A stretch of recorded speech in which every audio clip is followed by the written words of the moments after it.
কয়েকদিন থেকে দেখছি যে কাক আর কোকিলের মধ্যে যে একটা মাতা সন্তানের সম্পর্ক এরকম যে কাক আর কোকিল তো চিরশত্রুতা।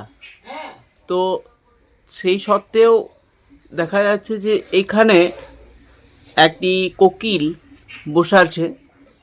এই কোকিলটাকে এই যে বড় করে একটু জুম করে দেখানোর চেষ্টা করছি। এই কোকিলটাকে দেখা যাচ্ছে যে একটা কাক সে এসে খাইয়ে দিয়ে যাচ্ছে। এখনই 3বার দেখলাম খাইয়ে দিয়ে যাচ্ছে। তাই আমি মোবাইলটা রেডি করে ধরেই বসে আছি, যদি বা কাকে আবার কোনো খাদ্য পাই তাহলে এই মুহূর্তে এসে খাইয়ে দিয়ে যাবে। তো এটা কোকিল, সবাই বুঝতেই পারছেন। তো কি হয় ব্যাপারটা, এই কোকিলেরা নিজেরা বাসা বানাতে পারে না। কথিত আছে যে তারা কাকের বাসায় ডিম পেড়ে দেয়। কাকে নিজের ডিম ভেবে সেই কোকিলের ডিম থেকে এই যে কাক চলে এসেছে, এই যে আপনারা দেখতে পাচ্ছেন, এই যে কাক চলে এসেছে, এই কোকিলটাকে খাইয়ে দিল।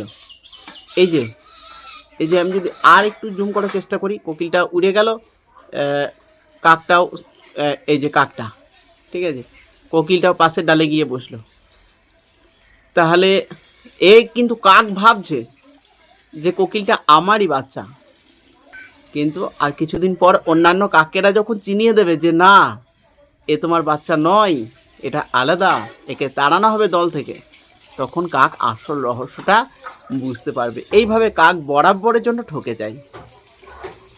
এই বিষয়ে আপনাদের কি মতামত অবশ্যই জানাবেন।